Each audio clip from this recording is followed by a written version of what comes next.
Best उपक्रमाची आर्थिक परिस्थिती ही डळमळीत झाल्यामुळे महापालिकेनं बेस्टला आर्थिक मदत करण्याचा निर्णय घेतला। यासाठी 2025-26च्या अर्थसंकल्पात सुमारे 1000 कोटी रुपये इतक्या अनुदानाची तरतूद करण्यात आली आणि त्यामुळे बेस्टला मोठा आधार मिळणार आहे। याशिवाय इलेक्ट्रिक बसेस खरेदी करता 250 कोटी रुपयांच्या निधीची तरतूद सुद्धा करण्यात आली।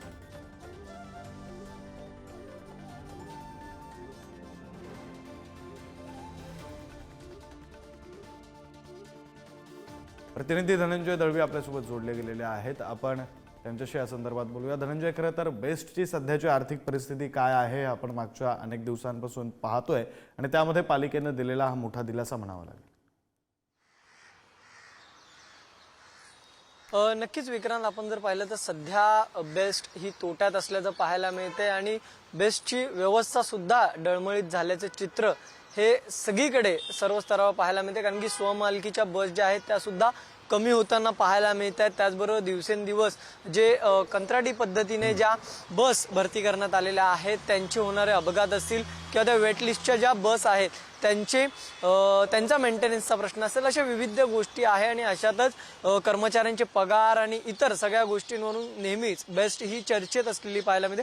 मात्र आता कुठेतरी या येणाऱ्या नवीन वर्षामध्ये 25-26 साठी पालिकेने अर्थसंकल्पात 1000 कोटींची तरतूद केल्यामुळे एक दिलासा जो आहे तो बेस्ट उपक्रमाला मिळाला असं आपण म्हणू शकतो आणि या सगळ्यामधून बेस्टची आर्थिक परिस्थिती ही सुधारण्यात मदत होईल आणि येत्या वर्षभरात कशा प्रकारे बेस्ट या निधीचा या तरतुदीचा कशा प्रकारे वापर करते हे सुद्धा पाहणं महत्त्वाचं असेल। त्यामुळे आगामी या वर्षभरात किती नवीन बस या बेस्टमध्ये दाखल होत आहेत, त्याचबरोबर कशा प्रकारे बेस्ट ही प्रवासी संख्या वाढवण्यावर भर देते, कर्मचाऱ्यांचं वेतन असेल, त्याचबरोबर नवीन कर्मचारी भरती असेल, या सगळ्या गोष्टीवर बेस्ट आता कशा प्रकारे बेस्ट उपक्रम कशा प्रकारे काम करते हे सुद्धा सगळं पाहणं विक्रांत महत्त्वाचं असणार आहे। आता 1000 कोटींची तरतूद करण्यात आलेली आहे, त्यामुळे आता बेस्ट उपक्रम नेमकं कशा प्रकारे हा निधी वापरते